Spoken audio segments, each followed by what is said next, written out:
Alright, so we're gonna start with 6. In this escapade in Mr. Natsume's room, it's revealed that the Japanese scholar was once a teacher of English. He has much to say on the cultural differences between Japan and Britain, as well as on the sentimentality, Shakespeare, and cycling. And that's the wrong button. Yep, this is fine.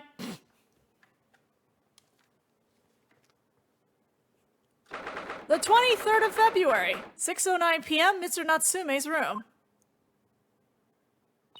So, Mr. Natsume, are you really returning home to Japan? Yes, indeed I am. Everything is arranged already. I'll be sad to see you go. And have to really work so hard to prove your innocence as well. What a shame. It feels like it was all a wasted effort.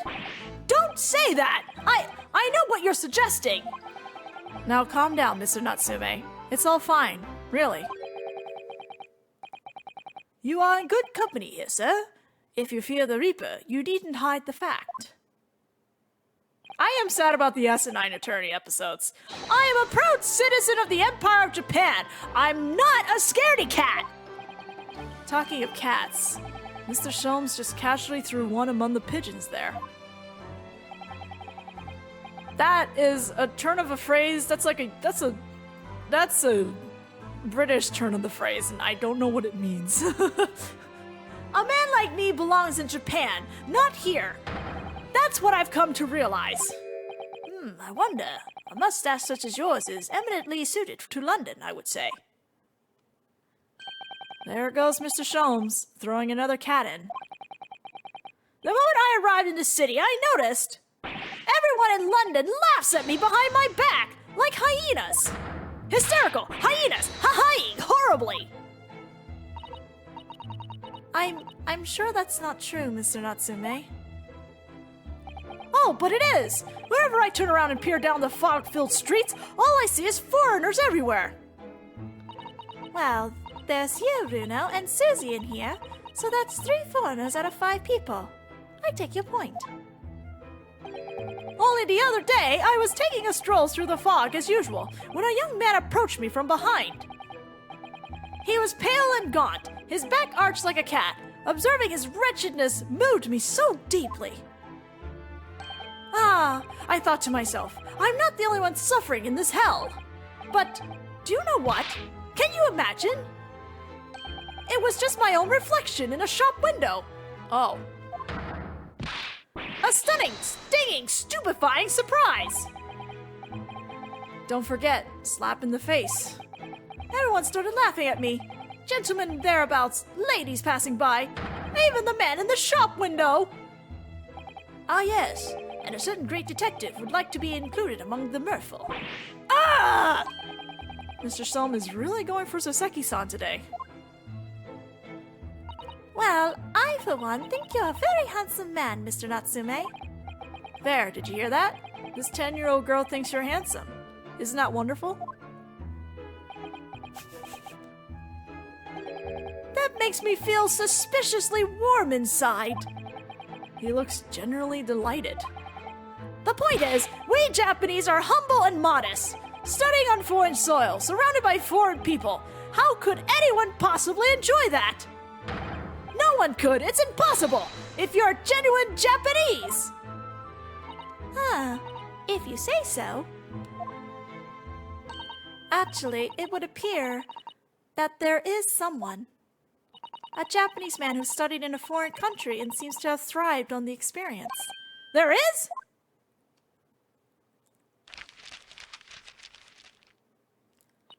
Mr. Ogai Mori. I believe he studied in Germany.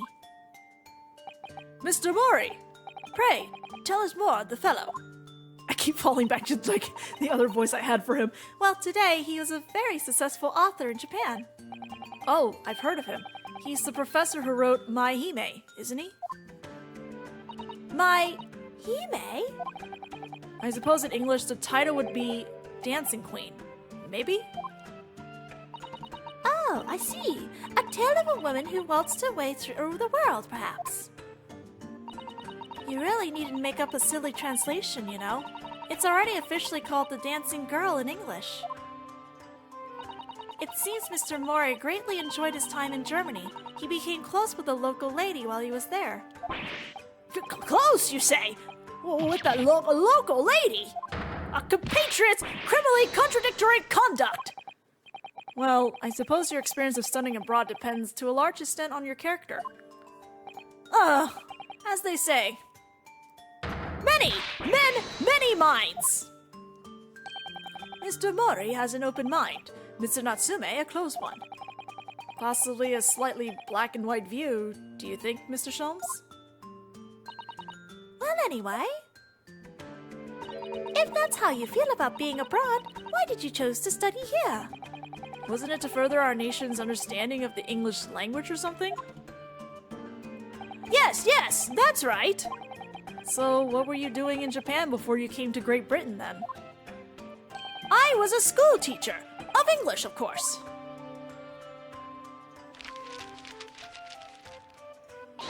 A bit cursory, perhaps, but I've managed to discover some information about Mr. Natsume's teaching days. That book has everything. That's just a little outside of the field of law, isn't it, Miss Hosato?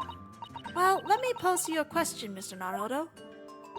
If you had to translate the English phrase, I love you, into Japanese, what would it become? Well, that's easy. Aishiteru osuki desu. Wrong. According to Mr. Natsume's teaching, at least. What? Would you like to explain, Mr. Natsume? Yes, of course. Your research was very thorough. I always used to tell my students that we Japanese don't express ourselves that way. Rather, we might say, Suki ga kirei desu ne.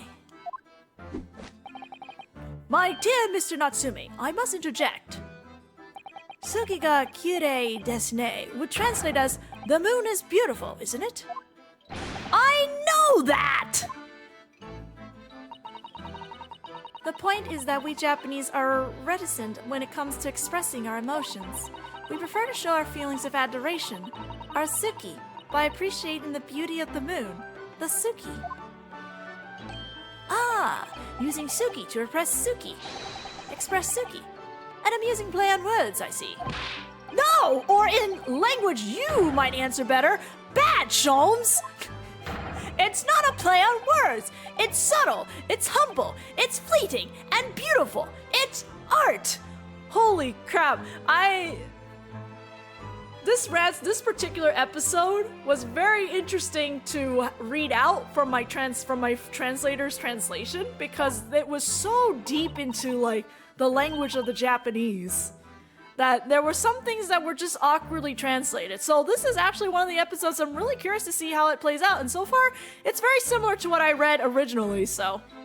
Isn't it just being shy? My dear fellow, the foreign dancing girl will forever be out of your reach with such an attitude. Imagine how the great Mr. Mori would act. He would win the lady's heart in a flash with a well-placed and unrestrained, I love you. The smooth Mr. Mori! Am I destined to live in his shadow forever? Just what sort of man is he in that imagination of yours?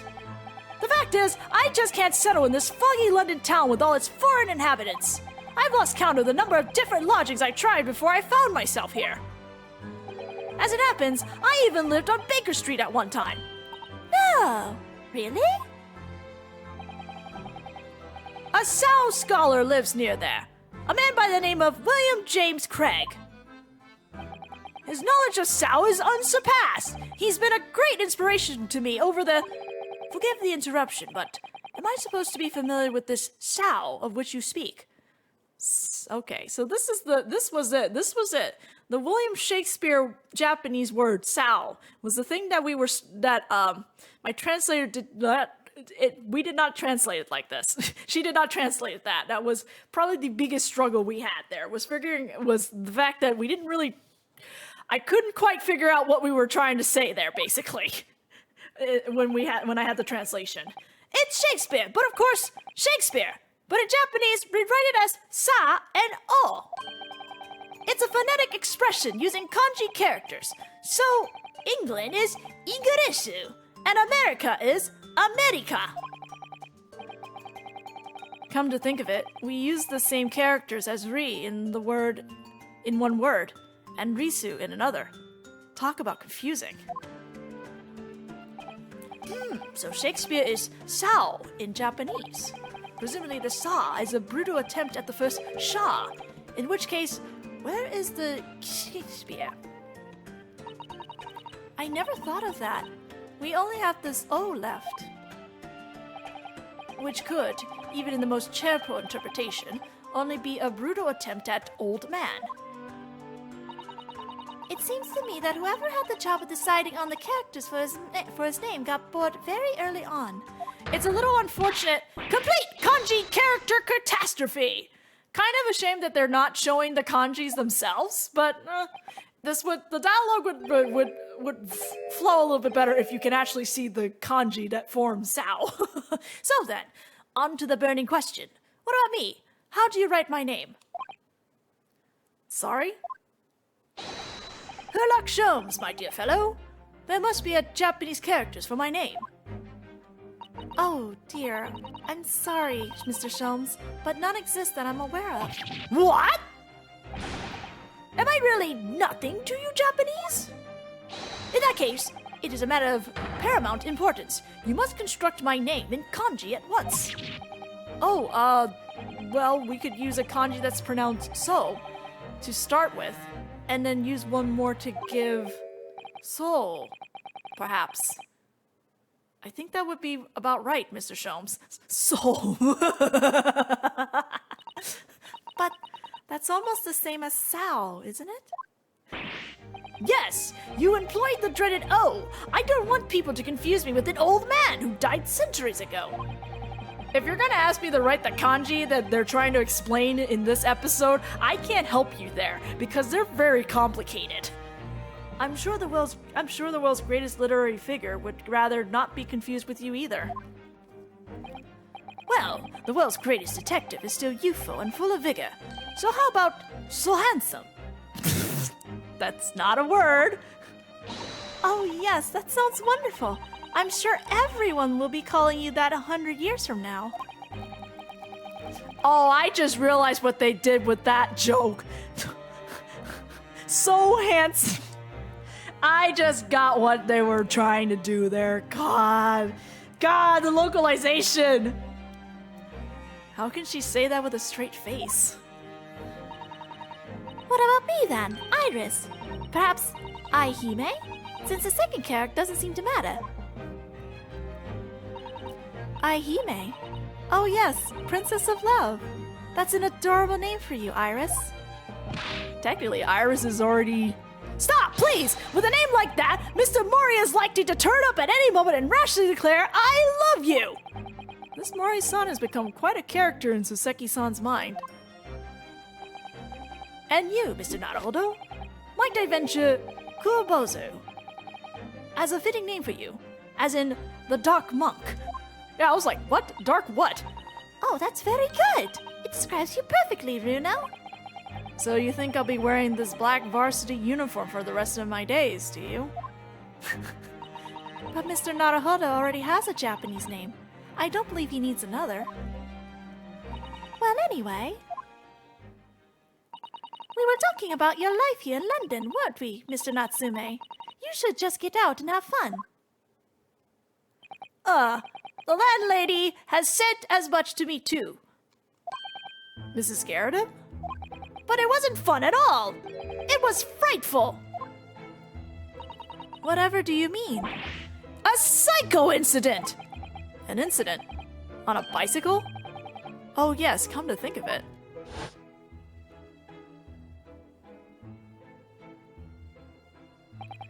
There's an old bicycle parked just outside, isn't there? It's in a sorry state, though.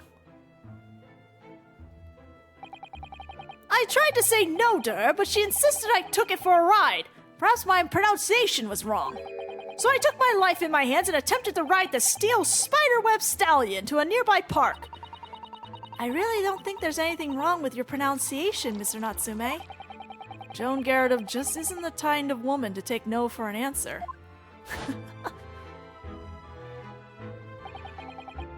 If you're going to die, you might as well die in beautiful surroundings. So the park was my first thought. And after a whole day of dicing with death, I emerged with only relatively minor bruises. So, you got the knack of it. Don't be silly. Dying isn't something you can learn to do. So Seki, what? Mr. Natsume, you keep talking about dicing with death and dying and so forth, but riding a bicycle is supposed to be fun. Oh no, that's just what people tell you, but it's an old wives' tale. So Seki, is it? At this point, Susato's the only one who can ride a bike. I mean, just consider the real name of the vehicle. It's not called a dicycle for nothing. How can anyone expect to use such an aptly named vehicle to move forwards is beyond me. Pedal, power, promises, pain. I didn't think it was possible to get worse with practice. I'm lucky to be alive. Although, I must say, after looking death in the eye for a whole week, I did at least manage to mount the steel reliably. And notwithstanding a few wobbles, I found I could make progress in the forward direction. What a triumph. Hey, Naruhodo, he's gotten further than you, okay? Deduction is much the same. When first presented with a problem, the mental exertion of trying to solve it leaves only to bitter disappointment. But after a week of picking one's way carefully along the path of reasoning and thought, one begins to see results. So, is that why all of your off-the-cuff deductions always seem half-baked? What a wonderful insight into your extraordinary mind, Mr. Sholmes. Unfortunately, after wobbling down the street, I noticed there were little stones everywhere. Death traps. Not that way, I said to myself. But the wild vehicle wouldn't listen. It wobbled me on and on down the street. And of course, I hit one of those deadly stones and the crazy colt threw me. It's just my luck. Dicycles are the epitome of my pitiful life. I wish I could disagree. On the same subject, I'm sure there are famous American authors who's written about having a similar experience. Oh yes, I've read that essay too, Iris. Some of us are better read than others. Better read. Well, no more dicycles for me! Oh, Mr. Natsume, at least you have an interesting antidote to take with you back to Japan, if nothing else. You always manage to put a positive spin on things, don't you, Miss Susato? Personally, I haven't mounted a bicycle for some time. No, me neither. That's good! So how about a jaunt? We shall all ride out together. Huh? That sounds great. I'll perch behind Miss Susato. But the sun is going down! It will be pitch black before long! London street lamps are very bright, you know, and the fog isn't too thick today. And my beloved ride is all bent out of shape! My dear fellow, if you're bound to topple the vehicle anyway, it's fitting that it's already bent out of shape. It's settled then. Come along, Mr. Natsume. Shall we go?